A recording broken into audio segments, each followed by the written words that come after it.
El PUE. Precio de la paz, gancho inicial. Prepárense para una historia que los dejará sin aliento. Si les encanta el drama, la intriga y los giros inesperados de la vida, asegúrense de darle like a este video y suscribirse al canal. No querrán perderse cómo se desarrollan los destinos de nuestros personajes.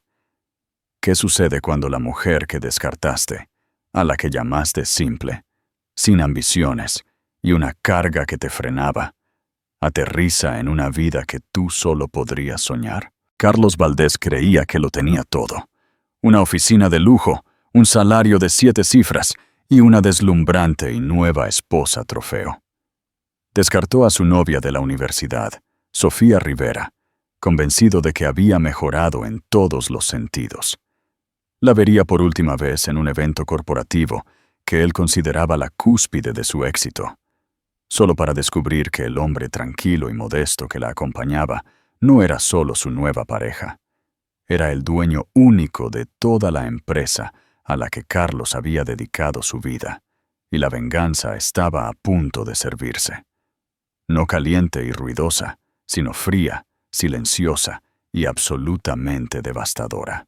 Esta es la historia de cómo un hombre que pensó que había llegado a la cima fue empujado desde la cumbre por el fantasma de una vida que tan descuidadamente abandonó. Dale like a este video ahora mismo si estás listo para un viaje inolvidable. No olvides suscribirte y activar las notificaciones para que no te pierdas otra historia poderosa. Y dinos en los comentarios desde qué parte del mundo nos estás viendo. Capítulo 1. El punto de ruptura. El aire en el minimalista apartamento multimillonario de Madrid se sentía escaso y estéril, muy parecido a la conversación.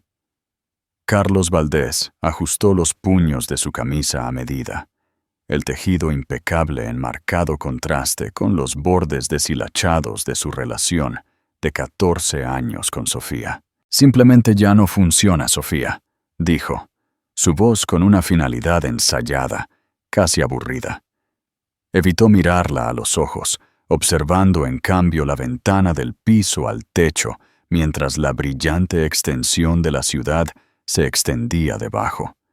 Esta vista, este apartamento, esta vida, se lo había ganado. Y Sofía, en sus jeans descoloridos y una simple camiseta gris, ya no encajaba en la imagen. Sofía se aferró a una taza de té tibio, sus nudillos blancos. Su corazón era una piedra fría y pesada en su pecho. 14 años, Carlos. Eso no es algo que simplemente decides que no funciona, como un electrodoméstico defectuoso. No seas dramática, se burló, finalmente girándose para mirarla. Su mirada la recorrió, y ella pudo sentirlo catalogando sus defectos percibidos. La falta de maquillaje, su cabello recogido en una simple cola de caballo, la ausencia de etiquetas de diseñador. Queremos cosas diferentes. Tengo metas, ambición. Estoy a punto de ser nombrado Director General Senior en Grupo Capital Valiente. Necesito una compañera que lo complemente, alguien que prospere en ese mundo. Las palabras no dichas flotaban en el aire entre ellos. Alguien que no eres tú. Sofía había sido una estrella en ascenso en el mundo de la historia del arte. Pero a medida que la carrera de Carlos en las finanzas comenzó su ascenso meteórico, las demandas crecieron. Ella había dado un paso atrás voluntariamente, posponiendo sus propias ambiciones para apoyar las de él. Así que todo este tiempo, dijo, su voz temblando ligeramente. Las cenas que organicé para tus clientes, los fines de semana que pasé sola mientras viajabas, la carrera a la que renuncié, ¿eso era yo frenándote? Éramos niños cuando nos conocimos, dijo él despectivamente, agitando una mano como si espantara una mosca molesta. Nos hemos distanciado. Mi vida se mueve en una dirección, y la tuya, bueno, es estática. Eres cómoda. Te falta impulso.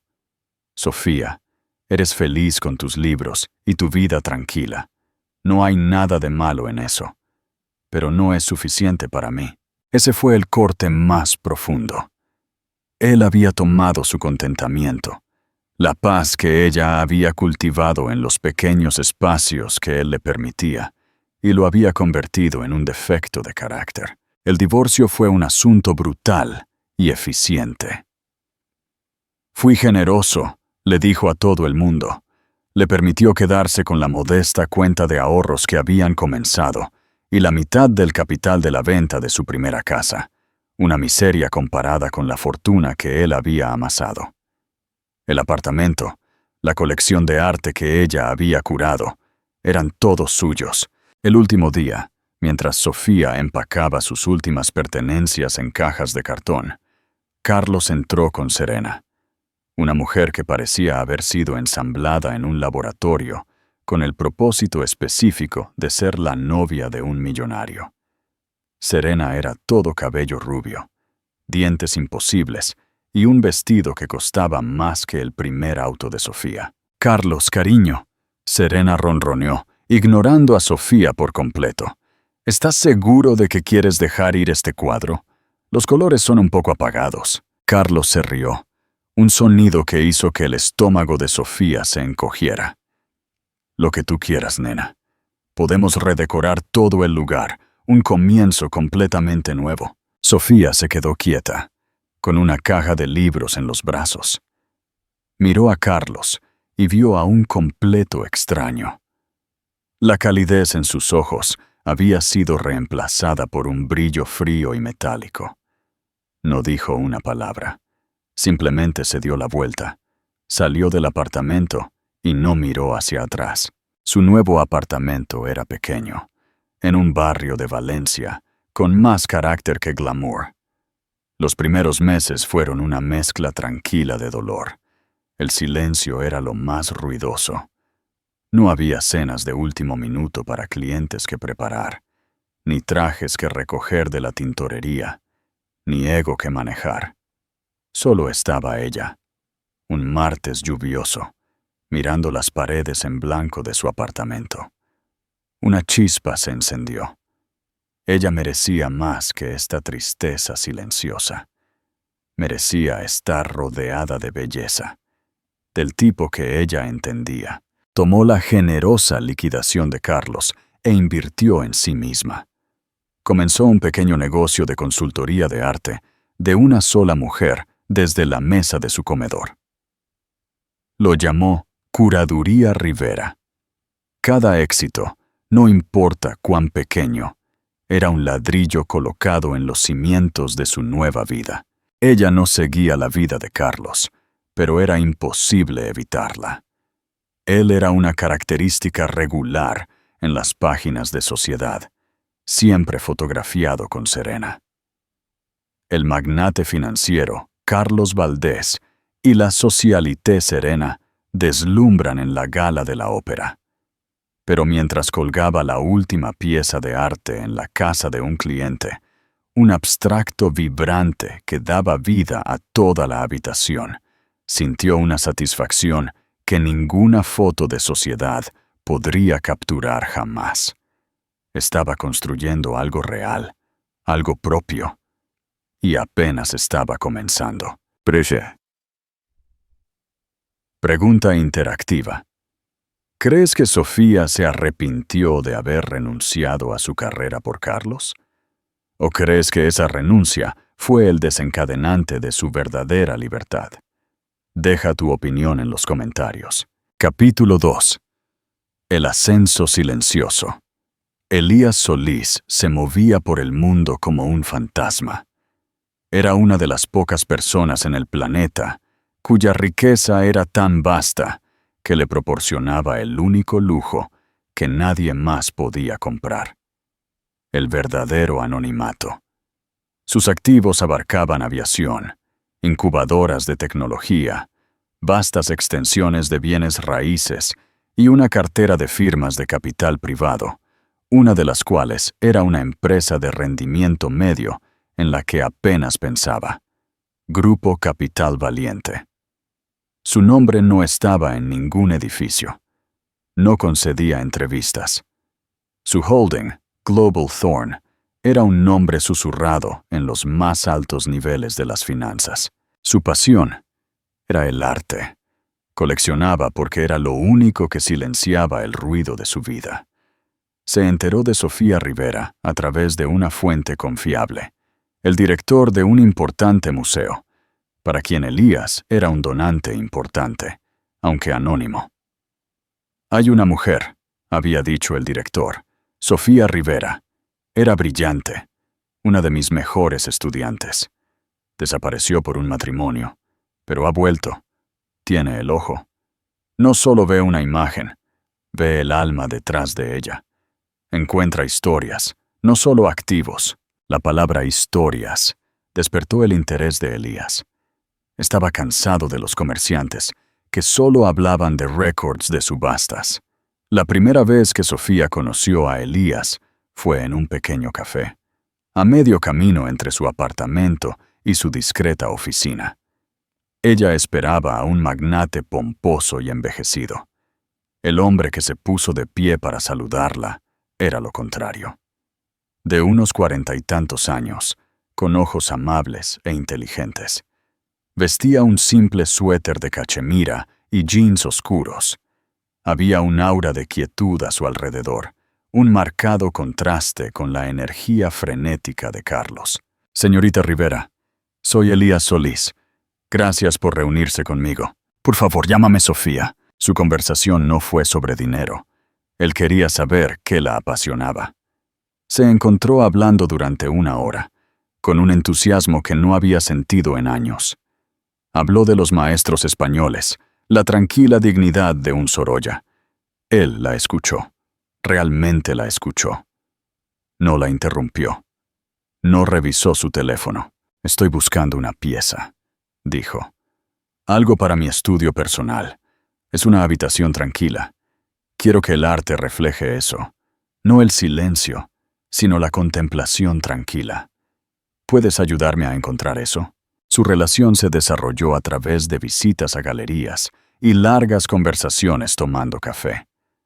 Él era un rompecabezas que disfrutaba resolviendo lentamente. Evidentemente, era un hombre de inmensos recursos, pero no había ostentación. Su reloj era elegante, pero no llamativo. Hablaba de viajes de negocios a Singapur y Zúrich tan casualmente como Carlos hablaba de un fin de semana en la costa. Nunca mencionó su empresa ni su puesto. Ella se sinceró con él. Le contó sobre su carrera académica abandonada, la lenta erosión de su confianza durante su matrimonio y la tranquila alegría que estaba encontrando al reconstruir su vida. «Me dijo que me faltaba impulso», confesó una tarde. Vio mi contentamiento como una debilidad. Elías guardó silencio por un momento. «El contentamiento no es lo contrario del impulso», dijo finalmente, con voz suave. «Es el combustible. Un hombre que necesita un caos constante para sentirse vivo es un hombre que huye de sí mismo. Una persona que puede encontrar la paz en una habitación tranquila, esa es una persona que ya ha ganado». Sus palabras la envolvieron. Por primera vez vio su propia naturaleza no como una desventaja, sino como una fortaleza. Una noche, él la invitó a cenar a su casa. Era un ático impresionante, que ocupaba todo el piso superior de un edificio histórico. El espacio era una obra maestra de lujo discreto. Había un pequeño Goya, un boceto de Dalí, un impresionante tapiz. «Esto es extraordinario, Elías», susurró, llena de asombro. «Es solo mi casa», dijo él. «Es donde vengo a estar tranquilo». Fue en ese momento, con el sabor del buen vino en sus labios y el cómodo silencio entre ellos, que Sofía se dio cuenta de que se estaba enamorando. No era la pasión frenética de su juventud con Carlos. Era una corriente lenta y profunda, una sensación de volver a casa. Ella comenzó a gestionar toda su colección, con un presupuesto que la mareaba. Sus instrucciones siempre eran las mismas. «Compra lo que es importante, Sofía. Compra las historias que necesitan ser contadas». Una noche, Acurrucados en el sofá, Elías estaba revisando documentos en una tableta. Solo una revisión de rutina del tercer trimestre para una de nuestras adquisiciones, murmuró. Una firma de capital privado que compramos hace unos años. Son un poco agresivos para mi gusto, pero entregan buenos números. Su junta directiva está presionando para un gran acuerdo de fusión y adquisición. Su director ejecutivo está ansioso. Un verdadero tiburón, al parecer. ¿Cómo se llama la firma? Grupo Capital Valiente, dijo. El nombre la golpeó como un impacto físico. Grupo Capital Valiente. La empresa de Carlos. La empresa por la que ella había sacrificado su matrimonio. La empresa donde él era un tiburón. Miró el perfil de Elías, este hombre amable y tranquilo, que ahora era todo su mundo. Él hablaba de la firma de Carlos como un activo menor, un elemento en una hoja de balance. Deslizó la pantalla hacia atrás. Apareció una cadena de correos electrónicos. Vio el nombre de Carlos Valdés en el de un memorando. Las piezas encajaron con una claridad horrible y vertiginosa. Elías no era solo rico, no era solo exitoso, era el jefe de Carlos. No solo su jefe, sino la máxima autoridad. La mano invisible. El dios en la máquina. El universo, al parecer, tenía un sentido del humor perverso.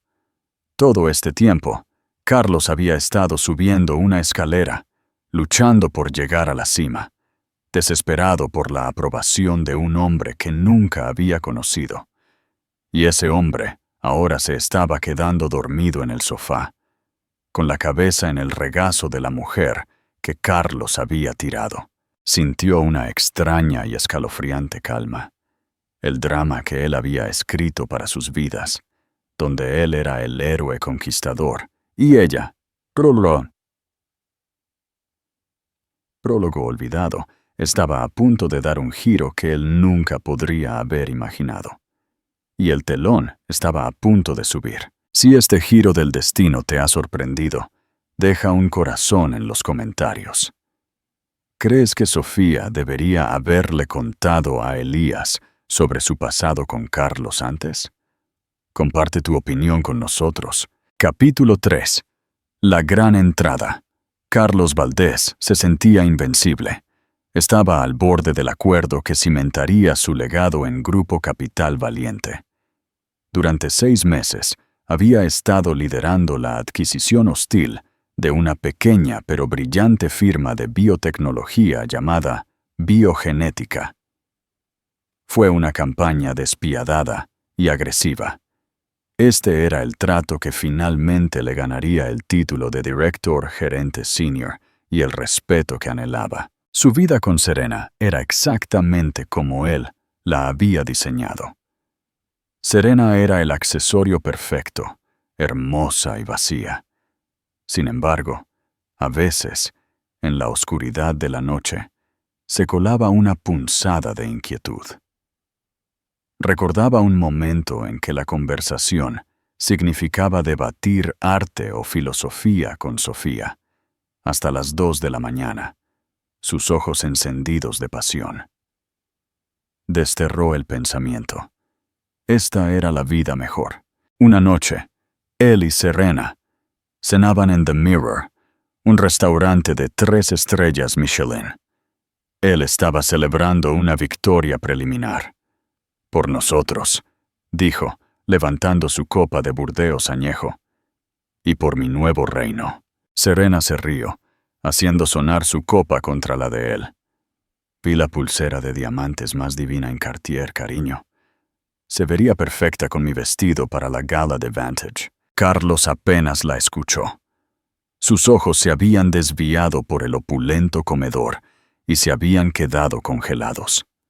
Allí, en una mesa aislada, estaba Sofía. Pero no era la Sofía que él recordaba. La mujer cansada y derrotada del apartamento se había ido. Esta Sofía estaba radiante. Llevaba un vestido de seda de color verde esmeralda, simple pero exquisitamente cortado, que resaltaba la calidez de su piel. Se reía, un sonido genuino y desinhibido, que parecía llenar el espacio a su alrededor y el del hombre con el que estaba. Carlos entrecerró los ojos. No lo reconoció. Llevaba un traje discreto y costoso. Su atención se centraba únicamente en Sofía. Había una intimidad entre ellos que hablaba de algo profundo y real. Carlos sintió una punzada de celos caliente y desconocida. Era absurdo. Tenía a Serena. Lo tenía todo. Entonces, ¿por qué la vista de su estática exesposa, con un aspecto tan vibrante y feliz, se sentía como un insulto personal? ¿Quién es esa?, preguntó Serena, siguiendo su mirada. ¿Es tu ex? Dios, ¿qué lleva puesto? No es nadie, espetó Carlos, volviendo su atención a su plato. Pero su apetito había desaparecido. Vio al hombre poner una mano sobre la de Sofía, su toque suave y posesivo. Vio la forma en que Sofía lo miraba, con una adoración que una vez había reservado solo para Carlos. Se dijo a sí mismo que no importaba. Probablemente estaba saliendo con algún profesor aburrido. La gala anual de Grupo Capital Valiente fue el evento de la temporada en el mundo financiero. Era una noche de pura autocongratulación, y para Carlos era su coronación. Esto es, Serena, dijo, ajustándose la corbata en el espejo de su ático. Esta noche, todos verán quién dirige esta ciudad. Sofía inicialmente había rechazado la invitación de Elías a la gala. Elías había sonreído. Lo sé, y te prometo que solo nos quedaremos una hora, pero esta es inevitable. La junta directiva me ha estado rogando que haga una aparición durante años. Ipa, añadió, con los ojos brillando, están entregando un premio al negociador del año, y se espera que lo presente. Necesito a mi hermosa compañera allí para que me apoye. Ella cedió, con un nudo de pavor y anticipación formándose en su estómago. Grupo Capital Valiente. Negociador del año. Tenía que ser Carlos. El universo no solo era humorístico, era un dramaturgo cruel y brillante. Eligió su vestido con cuidado. Era un impresionante vestido de seda azul medianoche, elegante y poderoso. Mientras se miraba en el espejo, apenas reconocía a la mujer que la miraba. Esta no era la ex esposa ratón de biblioteca de Carlos. Esta era una mujer que conocía su propio valor. Una mujer que estaba al lado de uno de los hombres más poderosos del mundo. La gala se celebró en el gran salón de baile del hotel más lujoso de la ciudad. Carlos estaba en la entrada, disfrutando de las felicitaciones de sus colegas. Una obra maestra, Valdés, bramó su jefe directo, Roberto Morales, dándole una palmada en la espalda. La adquisición de biogenética se estudiará durante años. El hombre de Global Thorn estará muy complacido. Carlos se pavoneó. Solo hago mi trabajo, Roberto. Fue entonces cuando un silencio se apoderó de la sala. Las cabezas se giraron hacia la gran entrada. Elías Solís había llegado. Se movía con la misma gracia tranquila, pero en este contexto, se magnificaba en un aura de inmenso poder. La multitud se apartó para él, como por una fuerza invisible, y en su brazo, con un aspecto sereno e imposiblemente hermoso, estaba Sofía. La copa de champán de Carlos se le resbaló de los dedos, destrozándose en el suelo de mármol. El sonido se perdió en el jadeo colectivo de la sala. Se quedó mirando. Su mente se negó a procesar lo que veían sus ojos. Era como ver dos mundos chocar, dos narrativas que nunca debieron haberse cruzado. Sofía, con el hombre del restaurante, y toda la sala lo estaba mirando a él, no con admiración, sino con un asombro creciente y horrorizado. El hombre que había sido un fantasma, una leyenda, la fuente máxima de poder en su mundo, estaba aquí, y su ex esposa estaba en su brazo. «Carlos, ¿qué está pasando? ¿Quién es ese hombre?», preguntó Serena. Su agarre en su brazo se tensó. «Señor Solís», dijo Roberto Morales, avanzando, su rostro una máscara cómica de reverencia y conmoción. «Nos sentimos profundamente honrados por su presencia, señor Solís». El nombre resonó en el cráneo de Carlos. Global Thorn. La empresa matriz. El dueño. Su sangre se heló. El hombre al que su ex esposa miraba con tanto amor no era solo un pretendiente anónimo. Él era el dueño de todo. Él era dueño de Grupo Capital Valiente. Él era dueño de Carlos. Los ojos de Sofía, tranquilos y firmes, se encontraron con los suyos al otro lado de la sala. No había malicia en ellos, ni triunfo, solo una comprensión tranquila y devastadora. En esa sola mirada, todo el mundo de Carlos Valdés se derrumbó. Elías, aparentemente ajeno a la onda de choque que había creado, asintió cortésmente al CEO de Grupo Capital Valiente. «Roberto, un evento excelente». Su voz era fácilmente audible en la sala silenciada. Sus ojos, sin embargo, estaban en Sofía. «Creo que conoces a mi compañera, Sofía Rivera». La cabeza de Roberto Morales se giró hacia Sofía. Su rostro era una máscara cómica de confusión y pánico. «Sofía. Sí, claro.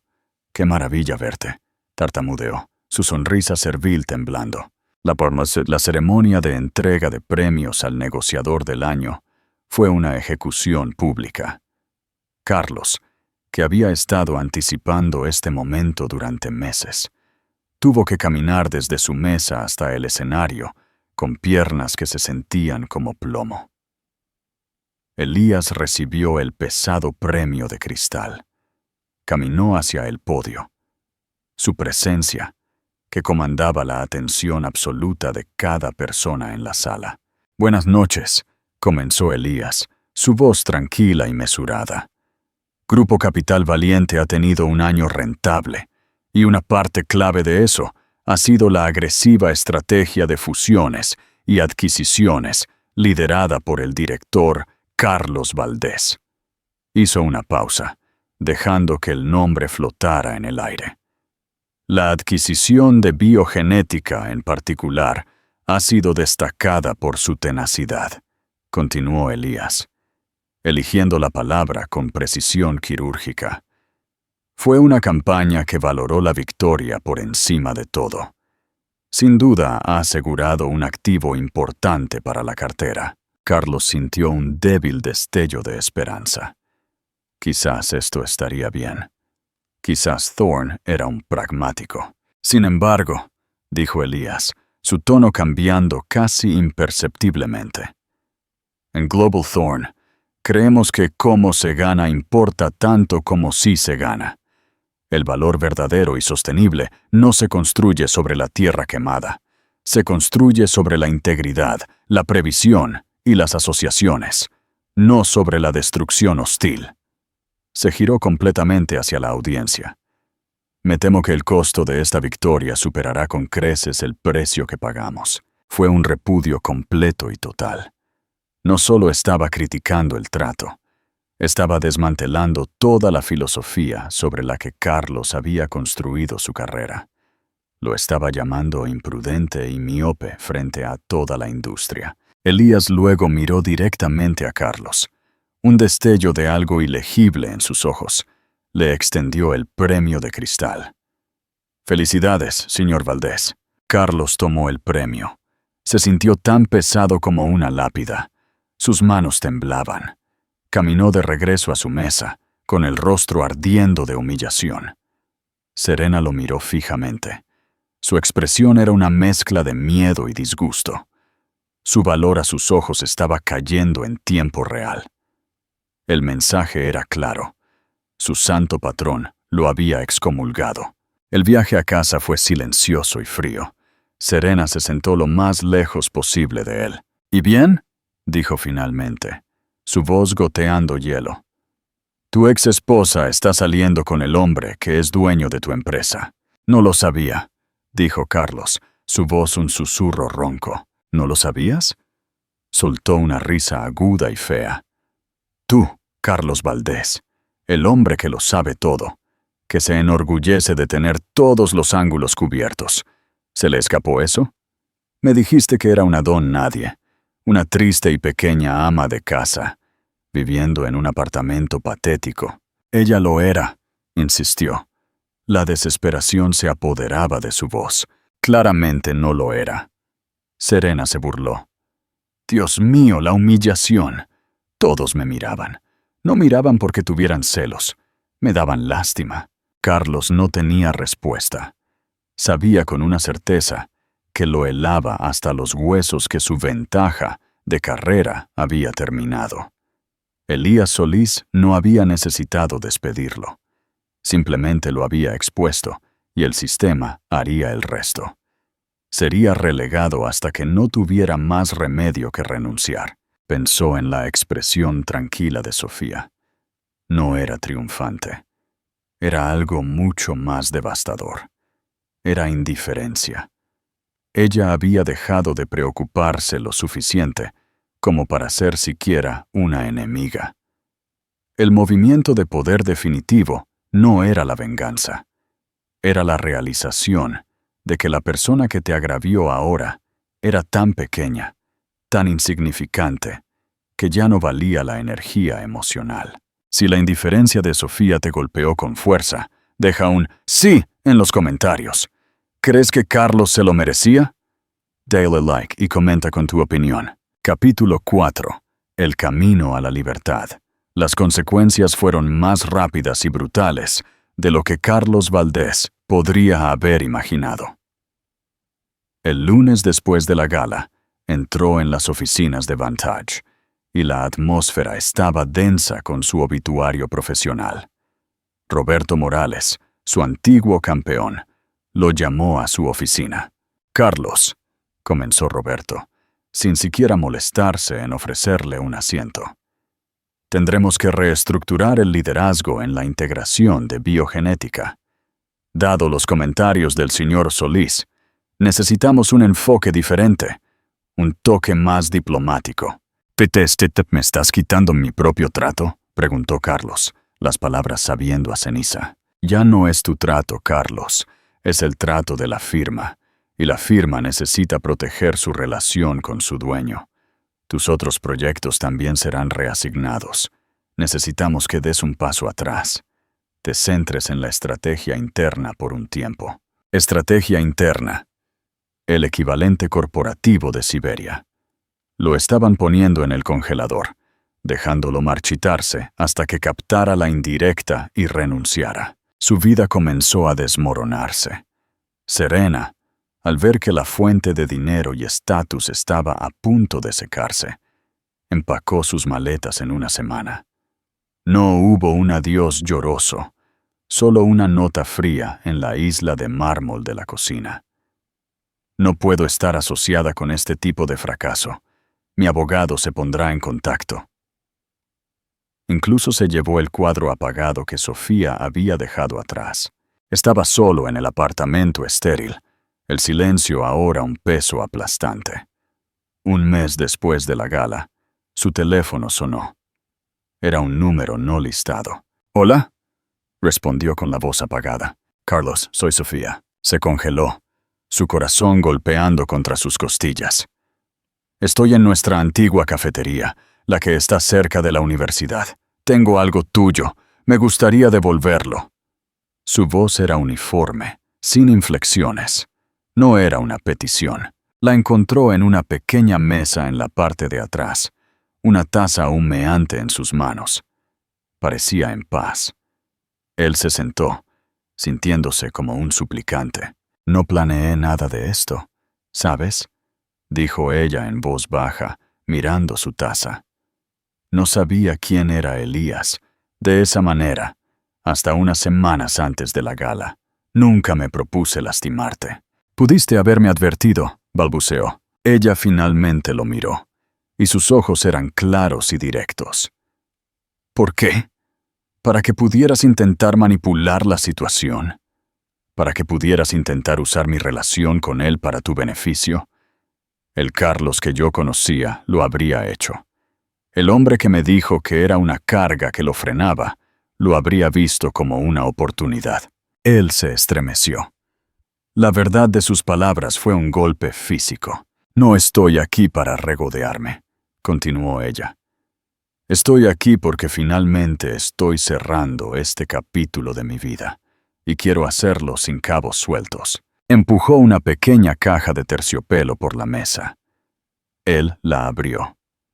Dentro estaba el simple y elegante anillo de compromiso que le había dado hace 15 años. Elías no es un hombre vengativo, Carlos, dijo ella. Es un constructor. No se regocija en derribar cosas. Lo que dijo en la gala fue una evaluación de negocios. Fue su opinión honesta de tu trabajo. No fue personal para él. Se sintió personal, murmuró Carlos. Lo sé, dijo, un toque de simpatía en su voz. Porque para ti, todo es personal. Tu trabajo, tu dinero, tu estatus. Eso es lo que eres. Nunca entendiste que para mí siempre se trató de nosotros. La asociación. Cuando terminaste eso, no solo me dejaste, borraste los cimientos de tu propia vida. Has estado en caída libre desde entonces. Simplemente no te diste cuenta. Se puso de pie, poniéndose el abrigo. Elías ha establecido un brazo filantrópico de su empresa, la Fundación Thorne. Me ha pedido que dirija su nueva división de arte y cultura. Estaré dotando museos, financiando becas para jóvenes artistas. El trabajo que soñaba hacer cuando tenía 20 años. Ella le dio una última mirada persistente. No era lástima, sino una especie de triste despedida. Adiós, Carlos. Espero que encuentres algo real sobre lo que construir la próxima vez. Se dio la vuelta y salió de la cafetería, dejándolo solo con los fantasmas de quienes solían ser y la ruina de lo que se había convertido. Él miró el anillo, un círculo perfecto que representaba una promesa que había roto. Por primera vez en su vida adulta, Carlos Valdés lloró. Lloró por la pérdida de la única cosa de verdadero valor que jamás había poseído, el amor de una buena mujer. Un año después, el mundo era un lugar diferente para ambos. El exilio de Carlos fue completo. Su renuncia formal de Vantage era una inevitabilidad. Vendió el ático para cubrir la montaña de deudas que el estilo de vida de Serena había acumulado. Finalmente, encontró un puesto a 2 zonas horarias de distancia, en una ciudad conocida por su modestia, no por su ambición. Ahora era un analista senior en una empresa de logística de mercado medio, una empresa que movía cajas reales, no millones abstractos. Su anonimato era absoluto. En el supermercado, era solo un tipo que compraba leche. En la oficina, era solo el tipo nuevo de fuera de la ciudad. El respeto, la envidia, el miedo que había comandado, se habían ido. Despojado de su título y su audiencia, se vio obligado a sentarse con el hombre que quedaba. No le gustaba la compañía. Mientras tanto, en una soleada oficina con vistas al Parque del Retiro, Sofía Rivera Thorne firmó la última subvención del trimestre. Su nuevo nombre, que había adoptado después de una tranquila boda en la campiña toscana, se sentía menos como un cambio y más como una realización. Como directora de la División de Arte y Cultura de la Fundación Thorne, Sofía se había convertido en una de las figuras más importantes de su campo. No solo escribía cheques, construía programas. Literalmente estaba reescribiendo la historia del arte, dando voz a los silenciados y sacando a la luz historias olvidadas. Su vida tranquila había encontrado su gran propósito. Su asociación con Elías era un estudio en equilibrio sereno. Él buscaba su consejo no solo sobre arte, sino sobre el impacto humano de sus proyectos comerciales. Una noche, regresando a casa de la inauguración de una galería, Elías deslizó su mano en su brazo. ¿Alguna vez piensas en él?, preguntó suavemente. A veces, admitió ella, solo con tristeza. Pienso en él como un personaje de un libro que leí hace mucho tiempo. Un hombre que estaba tan aterrorizado de ser ordinario que nunca aprendió a ser verdaderamente extraordinario. Pensó que el valor era algo que podías poner en una hoja de balance. Ella apoyó la cabeza en su hombro en paz. Él nunca entendió que las cosas más valiosas de la vida son las que no tienen precio. Y ahí lo tienen, la historia definitiva de la justicia kármica. Esto no se trataba de una mujer que buscaba venganza. Se trataba de una mujer que redescubría su inmenso valor, mientras el hombre que la descartó aprendía la brutal diferencia entre el precio y el valor. Carlos Valdés persiguió los premios vacíos y brillantes del mundo, solo para descubrir que el verdadero tesoro era la persona que dejó atrás. La victoria de Sofía fue darse cuenta de que nunca estuvo destinada a ser una jugadora en su juego. Ella era la dueña de un juego completamente diferente. Uno jugado con integridad, pasión y gracia. Si te encantó esta historia de reivindicación y la poderosa verdad de que el valor de una persona nunca se define por la opinión de otro, asegúrate de darle like y contarnos tu momento favorito en los comentarios. ¿Qué crees que será lo próximo para Carlos Valdés? ¿Crees que logrará algo significativo? No te muevas. Si crees que un hombre puede cambiar de verdad, dale like ahora mismo y suscríbete al canal para ver si Carlos Valdés finalmente ha aprendido la lección de su vida. Capítulo 5. El precio de la redención. Más de 2 años han pasado desde la fatídica noche de la gala. La vida de Carlos Valdés ahora se mide en dolorosa mediocridad. Ya no contempla el brillante horizonte de Madrid, sino la escalera de incendios de un edificio de apartamentos de poca altura en una modesta ciudad. Trabaja en una empresa de logística donde los números son realidad, no ilusión. La soledad ya no es un castigo, es un espejo. Se ve obligado a enfrentarse a sí mismo sin adornos y por primera vez ve el vacío. Ya no se lamenta por la pérdida de dinero o poder.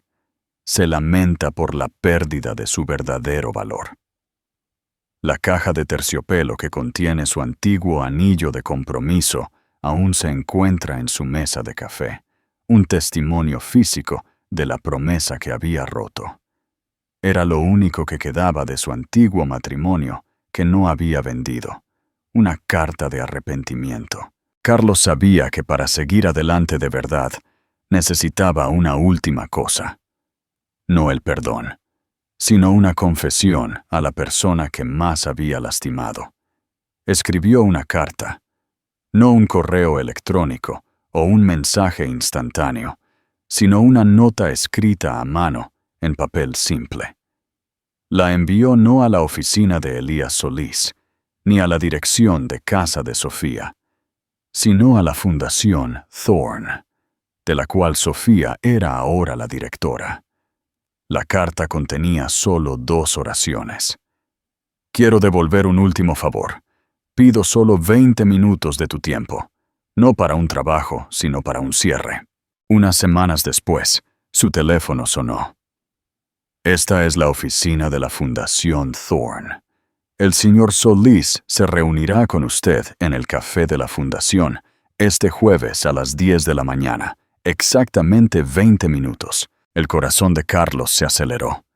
Sabía que esta era su única oportunidad de desprenderse de la piedra más pesada de su corazón.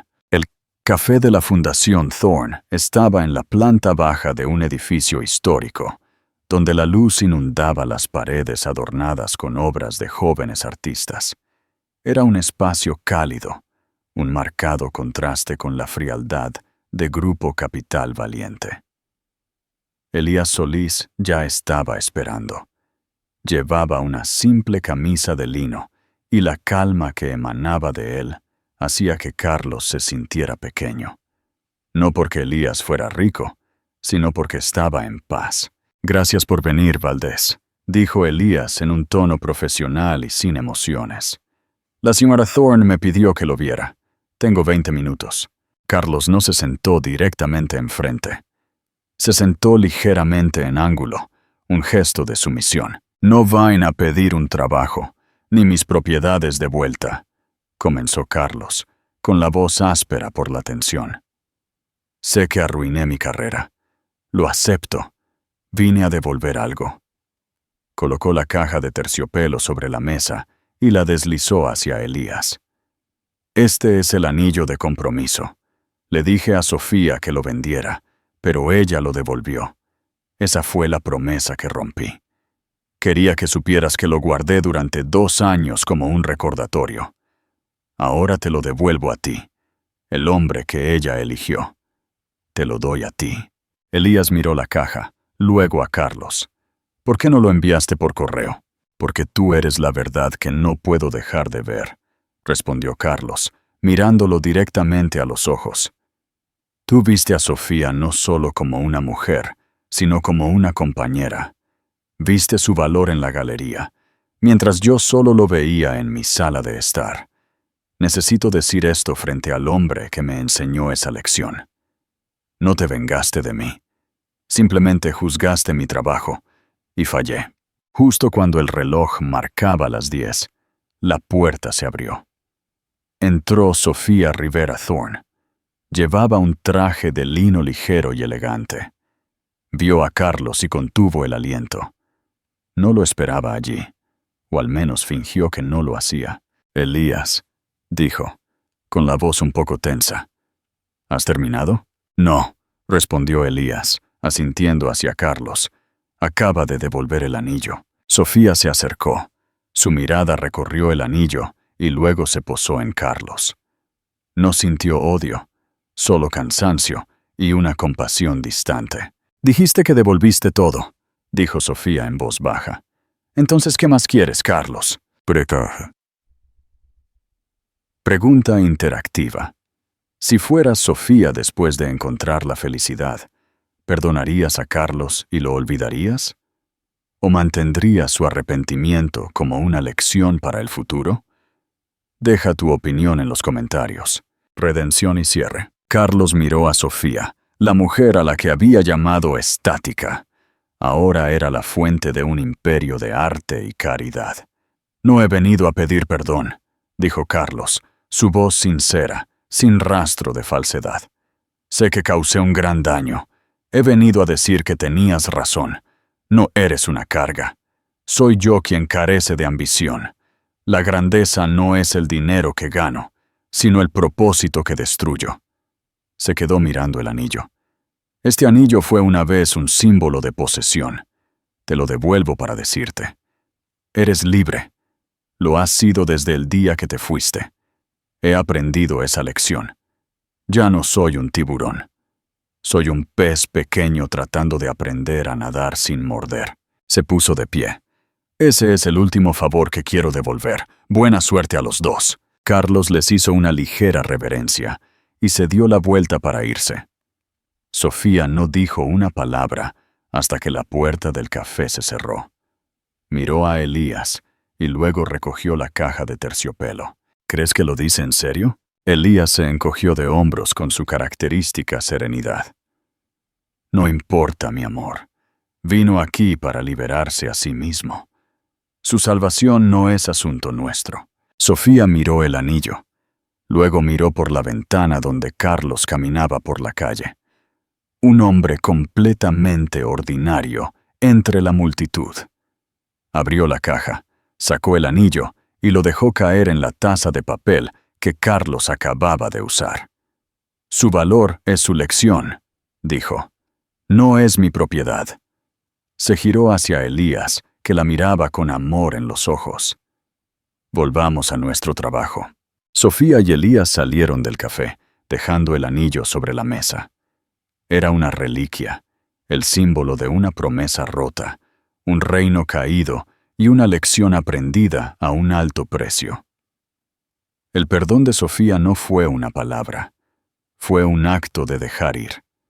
No eligió la venganza. Ella eligió crecer. Carlos obtuvo lo que quería. El reconocimiento de que su vida mejor no fue una coincidencia, sino una consecuencia directa de su grandeza oculta, que él, siendo demasiado ciego, no vio. La confrontación finalmente había terminado. Carlos ha pagado su deuda. Sofía ha recuperado su paz.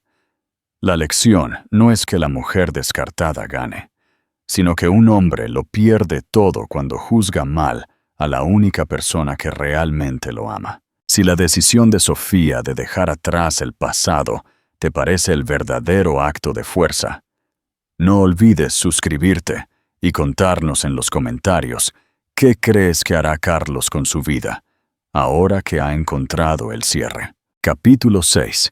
El sabotaje invisible. El final de Carlos Valdés no marcó la paz, sino el comienzo de una nueva guerra. Una guerra fría y silenciosa, librada no con martillos de herrero, sino con documentos legales y cifras. Sofía Rivera Thorne, como directora de la División de Arte y Cultura de la Fundación Thorne, se había convertido en una figura influyente. Su proyecto más reciente y ambicioso era el Fondo Vallada, un fondo para artistas marginados y mayores, nombrado en honor a las mujeres silenciadas en la historia del arte. El proyecto atrajo la atención de coleccionistas y críticos, pero también de enemigos. Una mañana de lunes, en su soleada oficina de Madrid, la atmósfera se rompió. Roberto Morales, el ex CEO de Grupo Capital Valiente, quien, después del escándalo de Carlos, fue discretamente forzado a renunciar, había sido nombrado director de una poderosa firma de capital de riesgo que competía por las mismas esferas de influencia. ¿Su objetivo? Desacreditar a Sofía. La campaña de desacreditación, el atento al ataque comenzó sutilmente. Primero, en redes sociales de arte especializadas, surgieron perfiles anónimos que cuestionaban la experiencia práctica de Sofía, insinuando que su puesto era meramente un adorno de esposa para el señor Thorne. Luego, el Fondo Vallada recibió un golpe directo. Sofía descubrió que un importante mecenas anónimo se había retirado del fondo en el último minuto, retirando un fondo crítico para el proyecto. El director del mecenas no ofreció ninguna explicación, solo un mensaje seco. Cambios estratégicos. Sofía sintió el escalofrío familiar del antiguo mundo corporativo de Madrid. No era una batalla de egos. Era un sabotaje invisible diseñado para hacerla fracasar en el lugar donde se sentía más fuerte. Su propósito. Están tratando de hacerme ahogar en mi propia pasión, le dijo Sofía a Elías una noche, mientras revisaba documentos en el ático. Elías guardó silencio, observando las declaraciones. Esto no es una coincidencia, mi amor.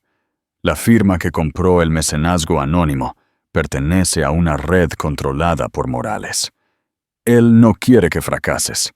Quiere que te vean como la debilidad de Global Thorne. Sofía se enderezó. Había un brillo peligroso en sus ojos. Se equivocan. Ya no soy la debilidad de nadie.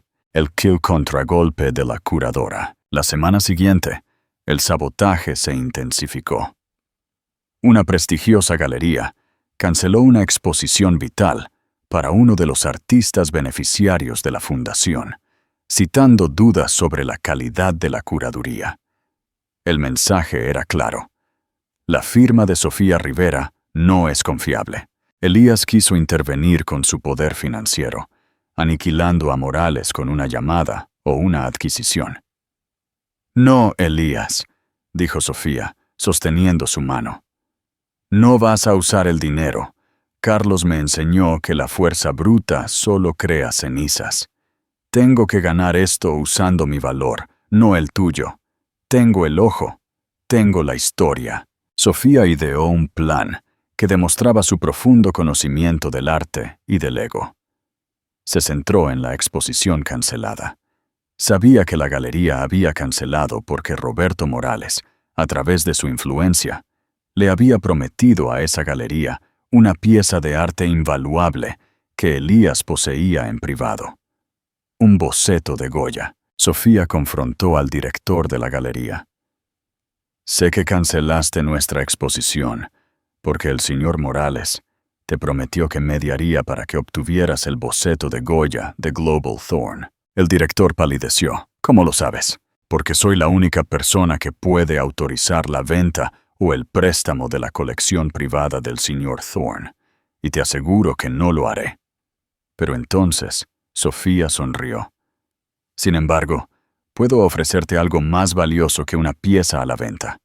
Te ofrezco algo para la historia. Pregunta clave. Si fueras Sofía, ¿qué le ofrecerías al director de la galería para revertir el sabotaje de Morales? ¿Algo que valga más que el boceto de Goya? Piensa como una curadora y comenta. El valor de la historia. El truco de Sofía fue simple y brillante. Ella entendió que la élite del arte no solo quería la posesión, también quería la legitimidad. En lugar del Goya, Sofía le ofreció a la galería una coexposición temporal exclusiva de 5 obras maestras de la colección privada de Elías Solís, piezas que nunca antes habían sido vistas por el público. Con una condición. La galería tenía que reinstaurar la exposición del artista marginado, dándole el lugar de honor y una inauguración con Elías y Sofía presentes. El director, con la perspectiva de una exclusiva mundial de la colección Thorn y la garantía de legitimidad que conllevaba la presencia de Elías, aceptó de inmediato. El prestigio superó al dinero. Roberto Morales fue humillado públicamente. Su intento de sabotear a Sofía no solo fracasó, sino que, sin querer, impulsó a la Fundación Thorn a la vanguardia de la escena artística de Madrid. El rumor se extendió. Nunca desafíes a la esposa de Thorn. Ella no usa dinero, usa el arte para matarte. El sabotaje invisible se había vuelto visible, y Sofía había ganado usando su verdadera fuerza, la capacidad de ver el alma de las cosas. Esa noche, Elías abrazó a Sofía en su ático. Lo hiciste, ganaste, gané en mis propios términos, dijo ella, acurrucándose en él. Ya no soy la mujer a la que Carlos llamó estática. Soy la mujer que elige las historias que se cuentan. El sabotaje invisible había confirmado la elección final. El valor de Sofía no residía en ser un accesorio de un hombre, sino en ser el motor de un legado.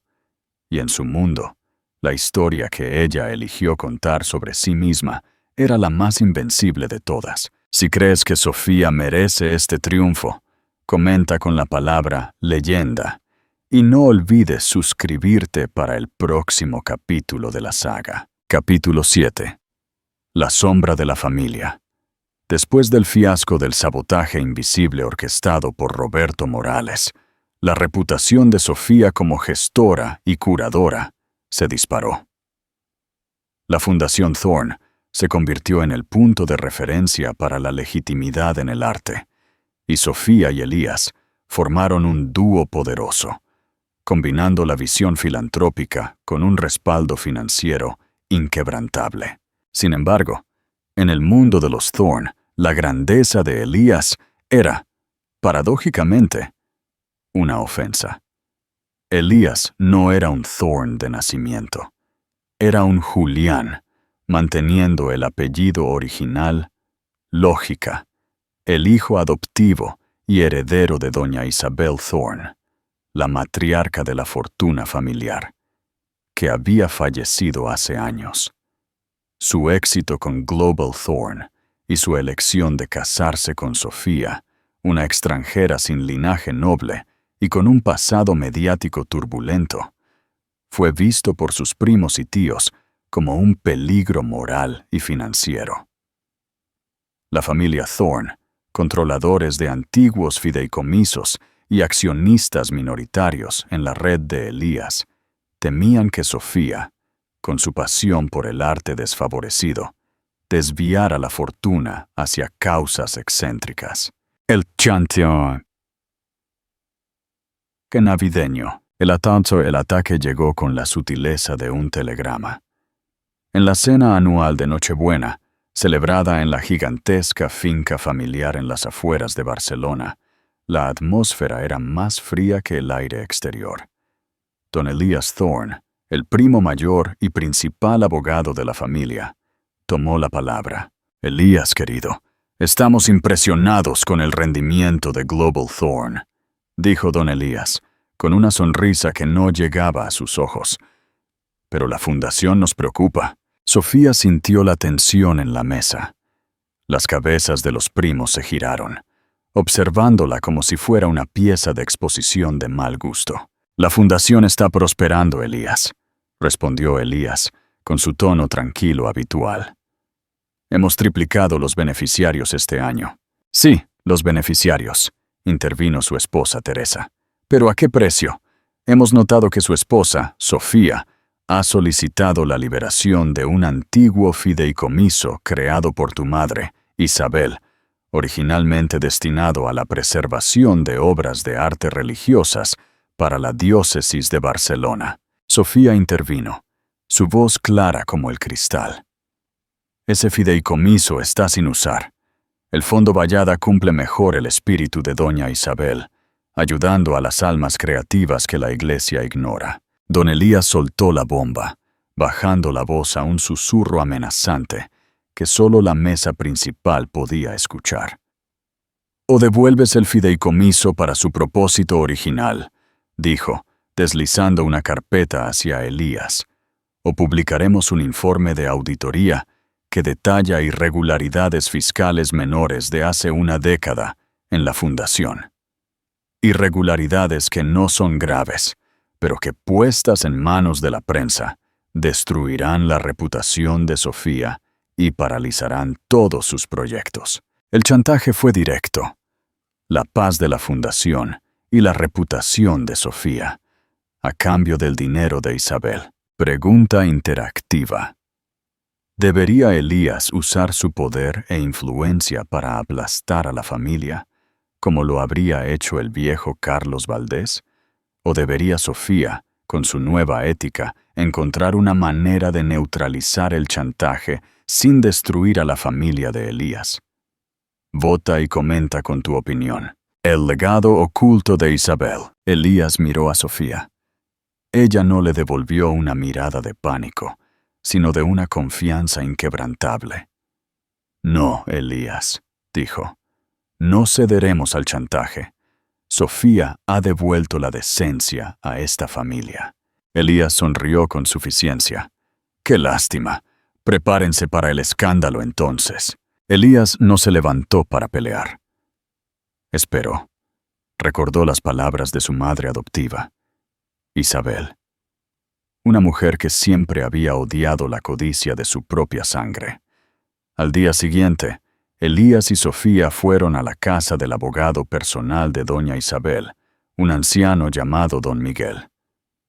«Mi madre siempre me dijo que si la familia intentaba controlarme, tenía una llave», dijo Elías.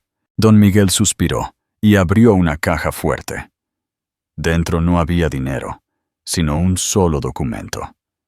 Un anexo al testamento de Isabel Thorne, escrito a mano y firmado un día antes de su muerte.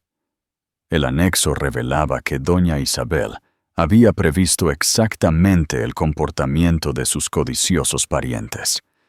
Estipulaba que si, en algún momento, algún miembro de la familia Thorne intentaba obstruir o sabotear el trabajo filantrópico de Elías, el 50% de las acciones minoritarias de la familia en Global Thorn, que les daban poder de veto, se transferirían inmediatamente a un fondo fiduciario llamado el Fondo Julián, que solo Elías y su esposa, Sofía, podían controlar.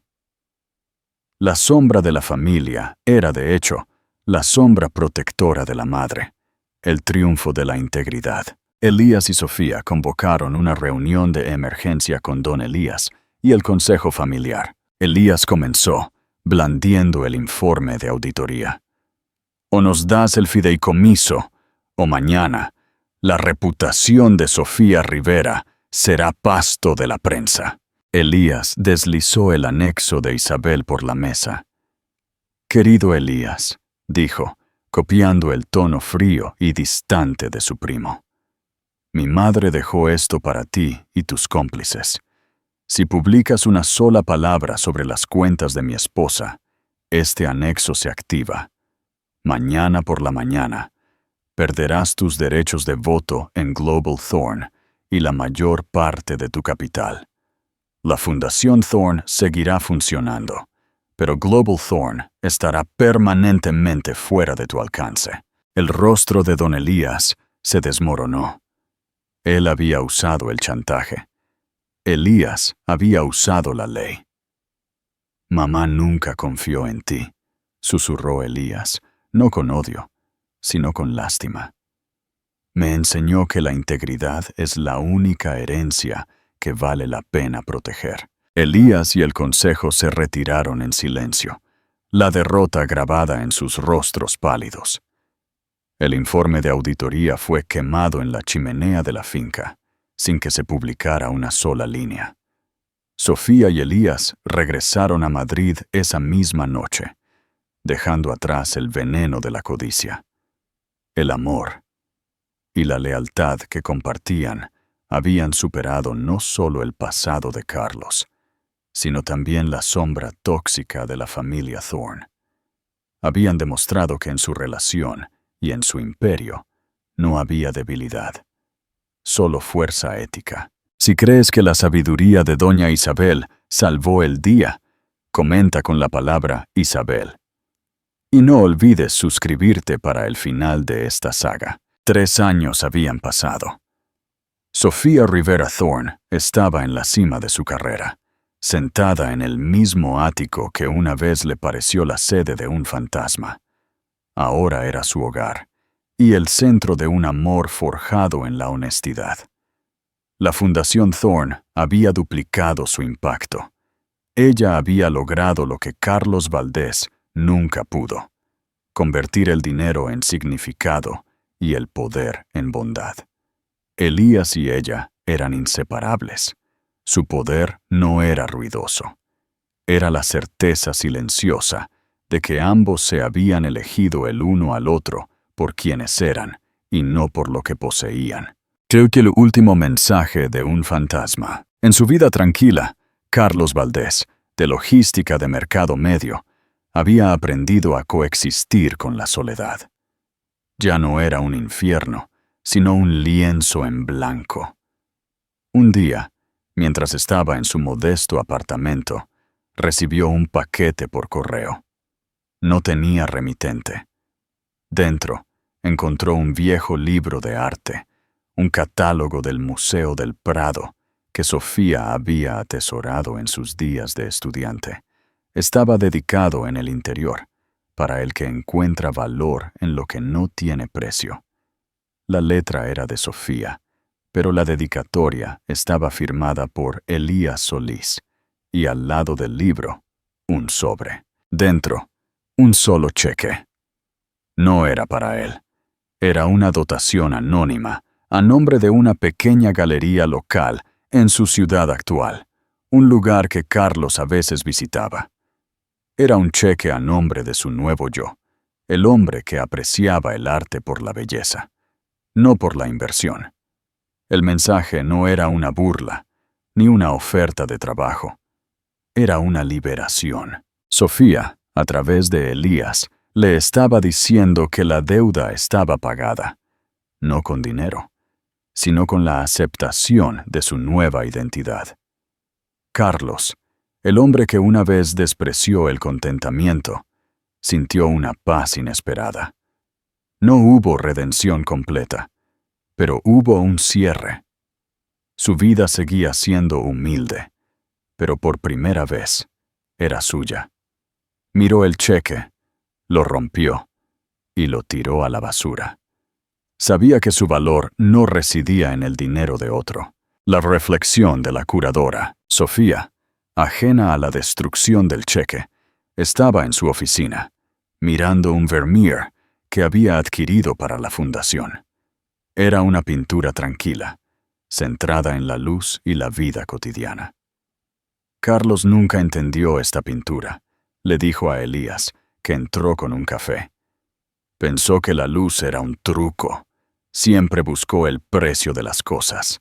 Y tú buscaste el valor, dijo Elías, besando su frente. Mi mayor victoria, reflexionó Sofía, sosteniendo el café de su marido, fue darme cuenta de que el mundo que perdí con él no era un reino, sino una jaula dorada. Y mi supuesta falta de impulso era en realidad mi paz interior, esperando la tierra adecuada para crecer. La historia de Carlos Valdés terminó en soledad, pero con una lección aprendida. La historia de Sofía Rivera Thorne terminó en luz, con un propósito inquebrantable. El verdadero triunfo no fue la venganza kármica, sino la claridad. Sofía no se convirtió en la enemiga de Carlos. Se convirtió en la medida de su propia vida, la vara con la que midió su caída y su lenta pero significativa reconstrucción. Y así concluye nuestra saga. Esta historia nos recuerda que la verdadera medida de un hombre no es su riqueza o su poder, sino lo que elige construir después de perderlo todo. El verdadero valor de una persona no está en el precio que el mundo le pone, sino en la paz que encuentra en su propia alma. Gracias por seguir la saga hasta el final. Comenta con la palabra "el final" para cerrar este libro y dinos qué saga quieres que escribamos a continuación. Nota: he modificado ligeramente algunos nombres, lugares y detalles culturales para que encajen mejor con el contexto español, manteniendo la esencia y el flujo de la historia original.